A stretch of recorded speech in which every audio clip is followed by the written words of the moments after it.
Tonight, we're going back to school. Dickinson High School in Jersey City.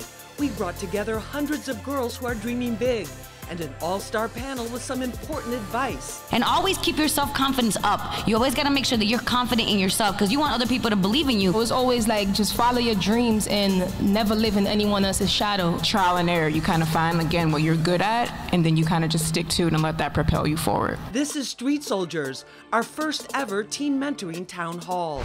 The teens here in the Jersey City Department of Recreation Teen Mentoring Program come from 6 different high schools. They're learning life-saving skills here at the CarePoint Christ Hospital.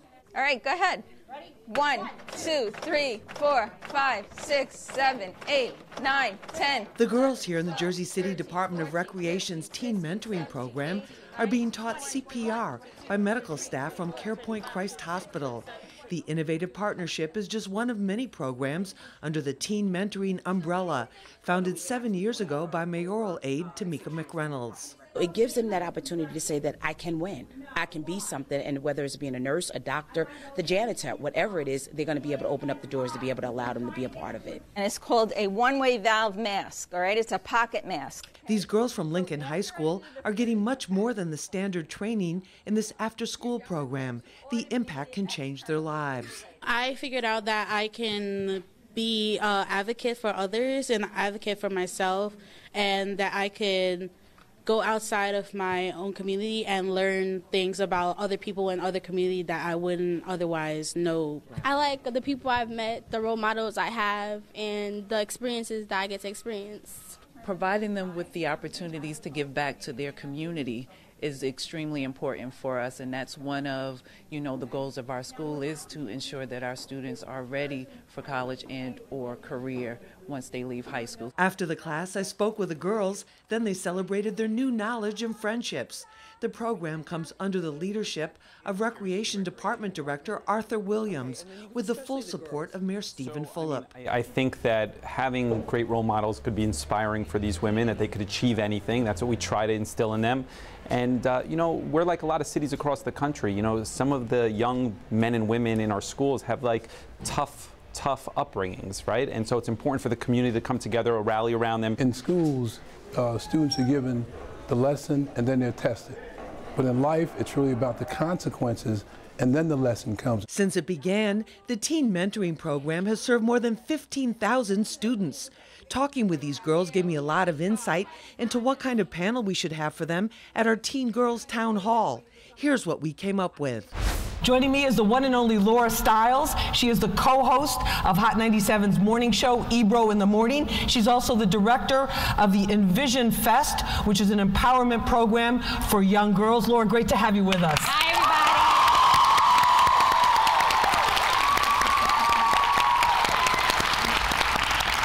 Next to Laura, joining us is Velissa Vaughn. She's the U.S. PR manager for the high fashion brand Dsquared2. Velissa, great to have you.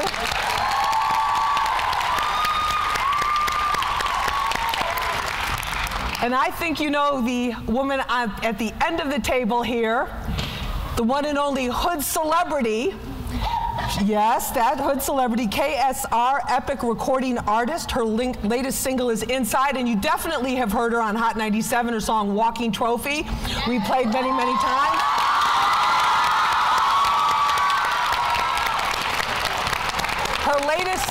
Her latest single is Inside, and she's got a lot to say about making it in the music industry, and we're going to hear from her about that too. And of course, like I said, we'll take your questions later on. Laura, first of all, what were some of the things that people told you that you would never be able to do, or that you felt were kind of barriers? Okay, so first of all, what a pleasure being here today with all you beautiful faces. Like, you guys should be so proud and so thankful that you have an amazing group of people who work very hard behind the scenes to make this happen. So it's my pleasure being here with you guys today, and all of us, and I can speak for all of us, we were in your seats at one point. We were all in high school, and high school has its ups and its downs, but one thing with me growing up, I really wanted to be in music, except I couldn't sing, I couldn't rap, I couldn't play an instrument. So I was like, what am I gonna do? I can't even really dance except a little, a little 1-2. So I was obsessed with being in music, and everyone's like, you have no business in music. that's not for you. You should try something else, right? But I was so annoying, and I was like, what is it? You know, what can I do? And I just became obsessed with music and the music industry and understood that it's a business.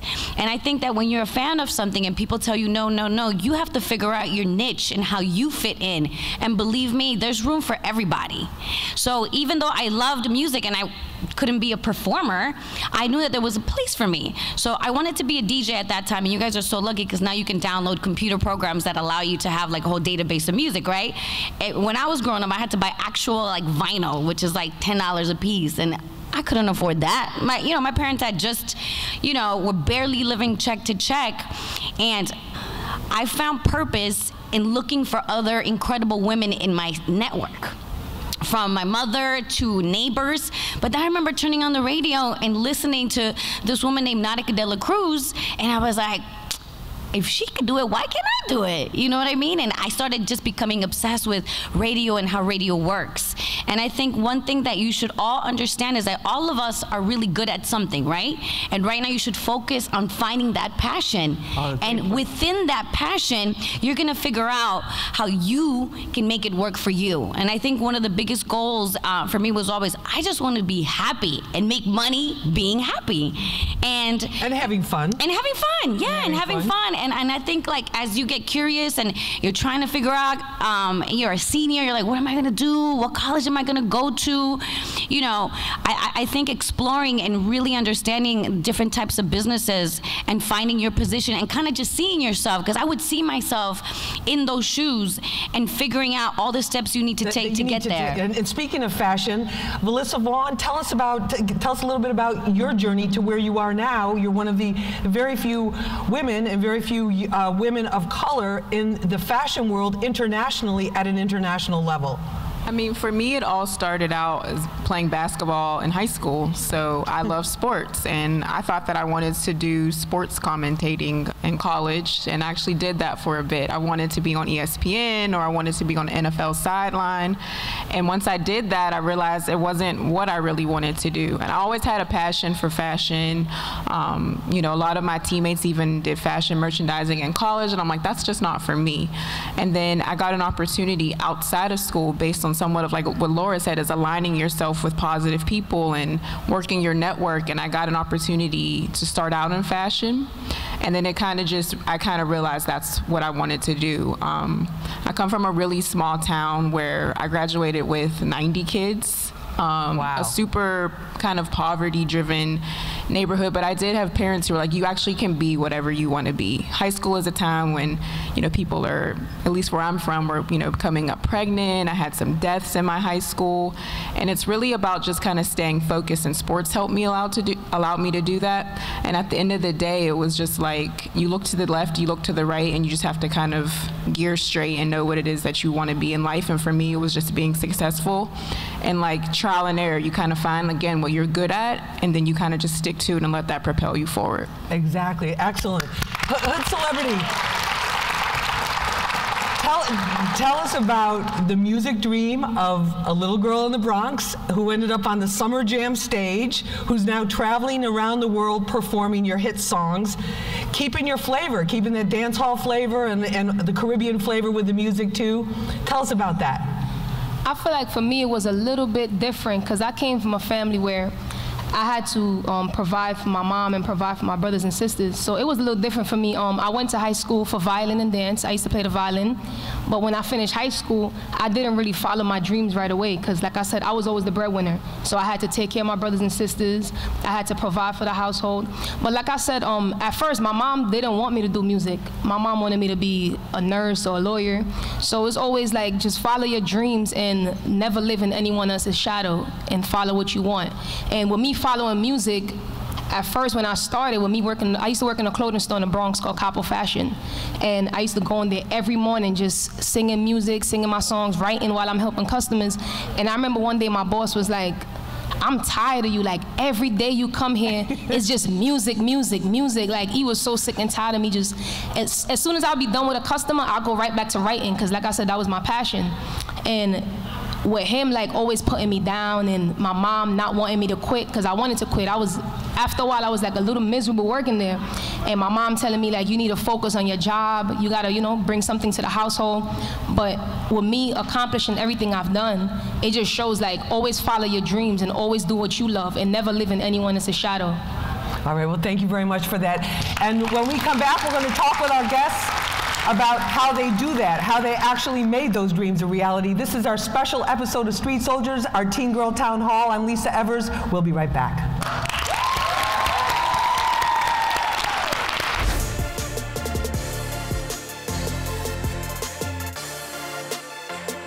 All right, so we want to take some questions and comments. And Capricious, you're going to be the first one. Come on over here. Yes. All right, good. It's always good to be the first. Okay, come over here, please. We want to make sure we get you on camera here. What's your question or comment for our panelists? Well, my question is, what does the same thing that motivated you back then motivate you now? Oh, excellent question. Let's go right down the line. Laura Stylez. Yes. Thank you. Yes, I always wanted to be honest with you, and we were discussing that behind the scenes, I always wanted to be a positive example to my little sisters, but especially to my mother, because she sacrificed so much, and I wanted to make sure I was the one that was going to make her proud and provide for her eventually. So that still motivates you? Yes, I'm still taking care of my mom to this day. All right, Velissa, that's awesome. Yeah. Got to take care of moms. For the same reasons, yes. And like she said, we were just speaking about it before we came back. But I just never really wanted to give my mom a hard time. So I just kind of did what was right and kept it moving because, you know, the decisions that you make carry on forever, and those are your consequences. So make the right decisions early. You don't have to deal with any nonsense later on. Oh, that's so true. That is so true. Hood Celebrity, what about that? Definitely the same thing that motivates me now, because like I said, like I'm the breadwinner for my family. So with me choosing to do something that I love, and I love music, so it definitely still motivates me now. All right, same motivation. Okay, stand up, please. Okay, what's your question or comment? Hello. So my name is Daisy, and my question is, how do you handle rejection professionally? Oh, that's an excellent question. All right, I'm going to start the other end of the line. Hood Celebrity, you know, in the entertainment business, for all the successes, there's also a lot of rejection. Yeah. And a lot of things, people going, wow, we really like you, but you're not quite right for the, you know, something like that. How do you handle rejection? That was a great question. First, let me start by saying that was a great question. We're going to talk. And how do I handle rejection? Yeah. I keep a smile on my face, and I always tell you, thank you so much, I appreciate it. But that really makes me go harder. Like when I leave, when I walk away, I promise you, I'm gonna keep you in the back of my mind, and I'm gonna make sure I prove you wrong. All right, prove them wrong, prove them wrong. Melissa, what about that? When you hear a no, you can always try to negotiate. And if you don't know what you stand for, then you'll be willing to take a no and just somewhat lay down. So kind of to combine, if you're willing to negotiate, or you're willing to say, okay, you know what, you might not accept me now, or you might not want me for this position now, I'm going to show you later on that it was your loss. All right. I like that. Success is, I don't want to use the revenge word, but I have to. Success is the best revenge. Yep. Laura Stylez, what about that? All of us, especially in these fields, we got to get comfortable with getting no's. But you know what it is? It's like when you're focused and you know this is what you want to do, you have to be okay with it. And you know what, to what you're saying, I've asked people, like, why didn't I get the job? And I learned from it. And I kind of make a little checklist in my head. I was like, all right, I'm gonna make sure that the next time I go up for that, you know, interview, that I'm checking all the boxes off, because I'm gonna make sure I'm the best candidate for the position. And always keep your self-confidence up. You always gotta make sure that you're confident in yourself, because you want other people to believe in you. You gotta make sure you believe in yourself. And I think the other thing too, it's hard to see, especially when you're starting out. It was hard for me to see starting out too. Sometimes you get something that you think you're absolutely prepared for, you're absolutely the right candidate for, you're absolutely the right person for, you got the best credentials, the whole thing, and you don't get it, and you're like, oh my God, what happened? And then to come to find out 6 months later, that whole situation just kind of blew up. It wasn't going to last, it was going to be a bad thing, and something better comes along. So my motto is, when you don't get it, it's because something better is on its way. That's how I deal with it.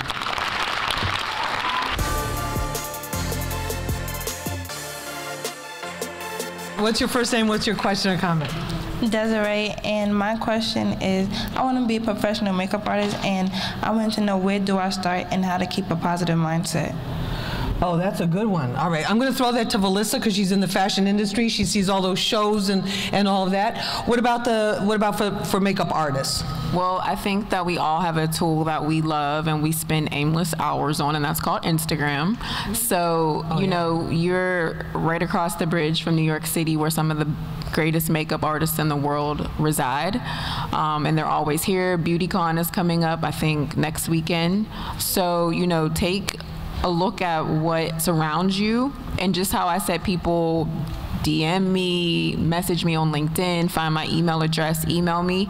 You know, you ask those makeup artists, hey, I'm aspiring to be a makeup artist. Can I come shadow you? Can I come to a photo shoot with you? Am I able to meet with you for, you know, coffee or breakfast or something? And you just put yourself out there. Some people will respond, some people won't, but you're not going to make a connection being silent. And there's also a lot of the makeup artists have their own YouTube channels where they're showing different techniques and tips. Absolutely. So you can check that out too. Good luck with that. Thank you. All right, thank you. Okay, what's your first name, your question or comment? My name is Kayla, and I would like to know what drove you guys to continue thriving and what you guys wanted to be or get to. What drives them, no matter what? All right, there it is. What about that Hood Celebrity? What drives you? Because that's a performer, and I just want to say congratulations to you on all the success. Thank you so much. You're in much. demand around the world. Thank you. Which is a great thing, except that it means you're on a plane a lot, you're traveling, you're constantly all over the place. What continues to drive you? Just knowing that, like I said, I came from Jamaica when I was 12, and my mom sent for me here, and just being the breadwinner since I was a little girl, and I know I have to provide for my family, I have to provide for my mom, my brothers and sisters, so that's what keeps driving me. Like, I feel like I have no choice at this point. All right, Velissa, what about you? It's kind of the same. You know, I want to make sure that my family's okay, you know, I'm representation, but honestly, it's a lot of you, because where I'm from, not too many girls, women, they don't really make it out from where I'm from. So to be completely honest, it drives me to continue to be a representation for you guys, like someone that was just like you that can continue on. I don't want to just talk about it. I actually want to be a real example for women like you. And be about it. All right. Laura, what drives you? The same. We all came from really rough, the same places that you guys came from. When we come to places like this, like, we see ourselves in you. And just know that it is possible. You just got to figure out, it's not always about ability, it's about access. So even being here today, being able to listen to their stories, we all learn from each other. So you guys got to just make sure that whatever it is that you want to do, you're open to like the knowledge and learn and seek it, because you guys have the internet now. You can literally like research everything and get answers to all the questions. It's right there. It's so much easier in there. Okay. Kayla, thank you for your question. What's your first name and what's your question? My first name is Omnia, and my question is, how did you get through all the disagreements and people not seeing you in the position you wanted to be in, or you're in right now? Like if people have an opinion of you and they're like, you're not going to really do that, or they're not taking you seriously, basically. Hood Celebrity, what about that? I say all start with self-confidence, just believing in yourself. Velissa? I would say the same. When you are feeling confident and strong about who you are, what you bring to the table, again, a big part of it is going to be something that you apply, which is negotiation. So, you know, if you're unable to negotiate your way into something, then you should always go for it. Exactly. Laura? Same. Who's going to tell you that you can't do what you want to do? Like, who is that person to tell you that you can't? I've had professionals and people I look up to tell me no, and guess what? I still made it anyway. Exactly. So if you really want to do it, you do anything in your power to make it happen.